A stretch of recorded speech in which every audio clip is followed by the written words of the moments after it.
Hello and good morning. It's 9:45. I'm TK and this is Coach on the Rocks. Hopefully, you've had a wonderful weekend and welcome to the new week. It's so great to see you. And today I wanted to talk about something that I've got inspired to after listening to Amy Gallo's wonderful podcast about how do you get people to actually listen to what you have to say. So, what she talked about, and her profile is linked in the event description, as always, is as a leader, how do you get people to listen? But in fact, I don't necessarily like this particular avenue. I just think it's quite general because I would probably rotate it on its head if you are in L&D, if you are in HR. The interesting thing is, how do you get leaders to listen to you? Now, similar tips as Amy gave are definitely applicable. But last week in Birmingham at the World of Learning, I've talked with quite a few of the L&D and HR leaders. Hopefully, some of you are listening to me. Give me a like, drop me a message, leave me a comment. And I gave a seminar talk about building collaborative teams of leaders, the agile leadership teams. And the challenge was that I had, a good audience. Many people were actually quite keen to hear what I had to say. Packed auditorium, great stuff, a few cool pictures.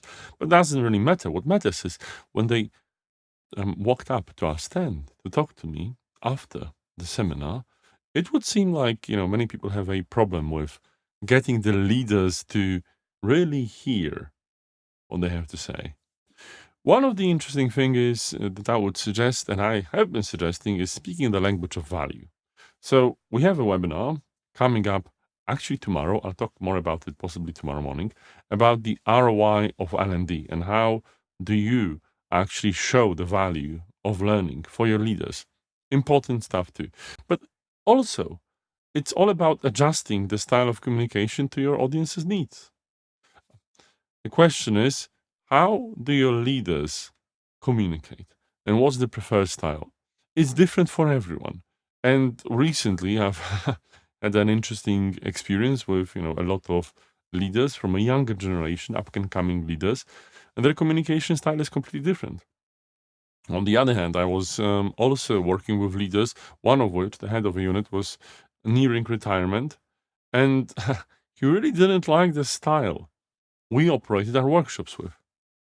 So, one tip I will give you is understand the style of communication that the people you want to communicate to prefer and normally use and adapt to it. Now, you can't please everyone. It's impossible to have the same style that would be generally acceptable. But one thing is true, I think. Hopefully, as my wonderful viewers, you, one of my wonderful viewers, would attest, short bursts of hopefully not rambling, but a single idea really translates well. I think this is something that TED, the famous talks, have brought forward, which is a single powerful idea really captures people's imagination. And don't stay on for too long. It's something that most people are used to, whatever is the style they prefer. Except this one leader that I've mentioned that was nearing retirement. He really needed more time, which is fine. But it actually annoyed a lot of people in his organization. And yet, it's a story for a completely different time. I hope to see you tomorrow for the next episode of Coach on the Rocks. Have a look and check out Amy's podcast and tune in tomorrow at 9:45 for the next episode of Coach on the Rocks. Thank you and bye-bye.